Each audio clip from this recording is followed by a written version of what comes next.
Hello, Stephen White, Trekboy89 here. Got some Star Trek rumours and the news. First off, we had a little bit of a slip apparently. The company that organises the Star Trek cruises, which they do, it seems to be an annual thing now, they put up some promotion for the new cruise with an image of Ethan Peck's Discovery Spock, full, clean shaven, Spock hair, blue uniform, Vulcan salute, everything, and then they pulled it back down because apparently they weren't supposed to show it yet because it's supposed to be a little bit of a surprise, because obviously they haven't revealed his final back to canon Spock look for Discovery. So that was a nice little treat. I saw that on Facebook. Now supposedly it's real. I didn't see it come up on their site. I don't know, it could be photoshopped, it's not impossible, but it does look like a real image, and it makes perfect sense that since Pike is back on the bridge in his yellow uniform, back on the Enterprise, why wouldn't Spock be by the end of the episode? Whether he's in those last two episodes on the bridge with Pike working together, or if he just shows up at the end basically to say I'm back, and then we don't actually see it, because apparently I'd love a Pike series. That's what they should have done. Doesn't look like they're going to, but a Pike series with Anson Mount and Ethan Peck and Rebecca Ramon, that would be amazing. That's what I think the fans want.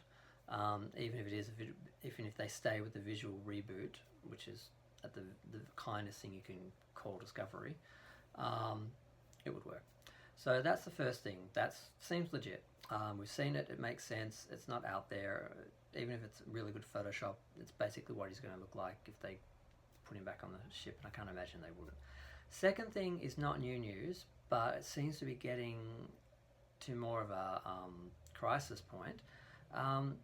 This is mostly from Midnight's Edge and Doomcock and the Fandom Menace people, which seem to have some insiders in studios, and they seem to know what's happening, and they do seem to be right a lot of the time. They're wrong some of the times, but they always are very clear that they are talking about rumours, as I am talking about rumours. I don't know if any of this is fact, but some of the things relating to the rumours and involved are fact that we do know and that we can see, so they do seem legit. Now, the rumours are and were that the new Picard series has problems, and Section 31 has problems, and I apologise if I say Channel 31, because here in Australia, in Melbourne, we have a channel called Channel 31, and I keep calling Section 31 Channel 31. So if I say that, that's what I mean. So the Section 31 series was supposed to be coming on supposedly after the third season of Discovery, which I think was just their way of getting out of talking about the fact that it wasn't confirmed or in production yet, and it was more to advertise and show confidence in Discovery than actually being planned. They did that with Beyond. They announced the fourth film when Beyond was being released, and the fourth film was never going to happen. They didn't have the funds to actually do it, and all the politics there, and it has been pretty much officially cancelled. They lost their backers, blah blah, but that's a whole other video. So what's happened is supposedly, allegedly rumours, Picard is stalled because Discovery wasn't accepted well by the fans, and they couldn't create any merchandise really of any substance for the show because no one was interested. They weren't interested in this new Star Trek look. The new fans aren't the same as the old fans who will buy merchandise and support a show and be fanatical. That's what a fan is, to be fanatical. And the old fans rejected it for the most part. I mean, I've got a badge, and I've got a couple little pieces of merchandise because I'm a completionist, and they just go in collections that I have, and I've just got the Discovery version of the badge and stuff.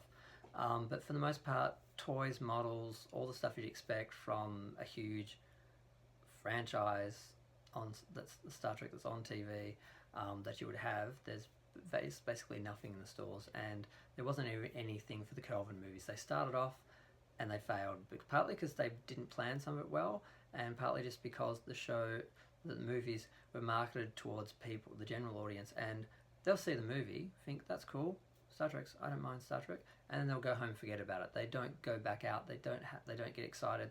They don't take it on as part of their, like, yeah, we know what fans are. They're not fans. They're just audience. They're just viewers, and they don't support the show. So that's why their merchandise failed, and they couldn't get licensees to get any more, and all of that contributed to the overall demise of that series. And part of the problem, which is also something Midnight's Edge have highlighted and seems to be the case, is that, and I've mentioned this before, basically Viacom, Paramount split, CBS got Star Trek, and they just sat on the licensing and making money from that. And then when Paramount approached them to make films, they sold them a license with the clause that the Star Trek you produce cannot look or sound in tone or image or anything like our Star Trek. So there will be no brand confusion between our Star Trek products we're selling and the ones you're selling for the film.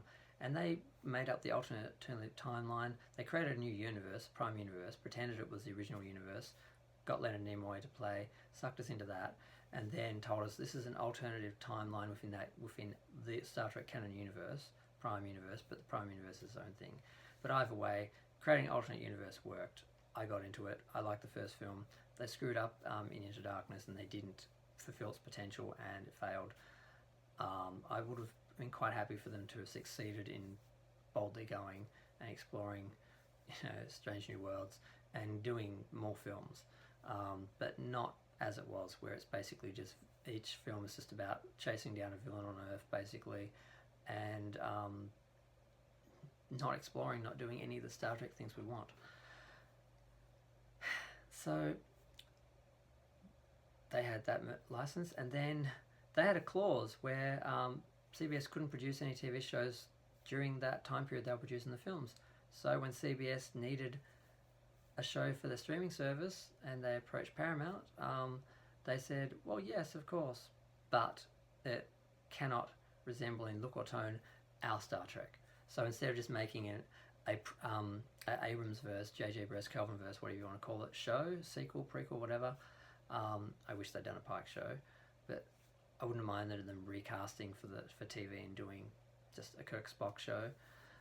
Basically, they had to do the same thing. So the JJ verse is 25% removed from the original Star Trek, and Discovery is 25%, which is the amount that they sort of said it had to differ to differentiate, so there's no brand confusion.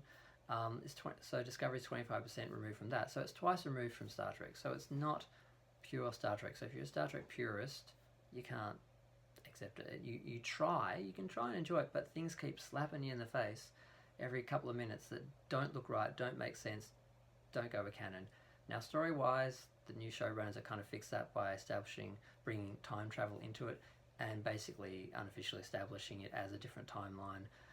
Therefore, everything can be different. Nothing, you can't say that should be like this, that person should do this. It frees them up quite a bit. So they took that from the JJ films, and it's kind of working for them. I can kind of accept the show as an alternative universe, and it's not canon and all that, so that's fine. But so they're in that situation, and basically they were going to make the Picard series. They announced it as the antidote to Discovery. We're going to go back to the next gen era. We're going to go into the future. We can do future tech and not have it contradict the period piece look of Star Trek, because it is a period piece. We've got 2 centuries of established. The era is established. We know what it looks like, what was happening, and they were just rejecting that, ignoring that. You can't do a visual reboot and call it canon. You just can't. You need to create something alternative, go with that, and people will accept it or they won't. But you can't tell someone, this is what you're familiar with. It doesn't look, act, or feel anything like it, but it's it. Accept it. You can't suspend your disbelief. You can't get into it. So that's what's happened for a lot of the fans. So basically, this has finally come to the attention of the shareholders and the licensees and that, and when they put Picard together and they finalised all the designs, they put it forward and they were rejected. The licensees, everyone just stepped back and said, this is not Star Trek, the fans don't like it, we can't sell it to them, the new fans, because there's some people who watch Discovery, it's not totally, the rumours that no one watches it, it's not true, but they don't have the numbers they need and want. Basically, they've said, we will not put out any money for this, take it back, bring back something recognisable as Star Trek that we can sell, and we will pay your license fees and make your products. And Netflix supposedly has said that they are not going to put the third season on TV, and they're probably going to pull Discovery unless they get something that they can sell. So that's pretty bad, because they don't have the time to really do that. They put in some revisions and it wasn't good enough, and now they seem to be in a stalemate. And whether this is true or not will become clear fairly soon, because they're supposed to go into production now. And my battery's gone. They're supposed to go into production now, so if they don't sort this out soon, they're going to have delays, and that will become apparent pretty soon. So whether this is true or rumour will become clear pretty soon. And the last part of the rumour, which I can't stomach, which is why I'm leaving it for now, is that supposedly in their pitch for Picard, where he's basically not in Starfleet, he's not the Picard we know, he's Burnham-verse version from the Discovery-verse. He's like a renegade archaeologist with all these ragtag group that he's hired on this ship that he's not in Starfleet, he's not an admiral, they didn't go that way. Supposedly he's going to now be the head of Section 31, which is going to tie into the Section 31 series they're trying to sell as well, which hasn't been greenlit. Nothing's been financed. No, the backers are all pulled back, and it's all on hold. Even though they're working on it, they're writing on it, it's not really happening yet until they sort out the problems that finally seem to have come to the attention of the shareholders of CBS and the licensees and everyone. So hopefully they're going to fix it. But the idea of Picard being in charge of this basically government terrorist organization that breaks all the rules and everything Star Trek stands for, the idea of him being the head of that is so offensive, I can't handle it. So I'm just going to leave this here, because hopefully that's totally a rumour and not true, not going to happen, we don't have to deal with it. But we'll know soon if they're going to go that way. Hopefully they're not. So thanks for listening. Subscribe, share. Please feel free to comment, give me some advice. Hopefully I'll have more news to talk about later. Thanks.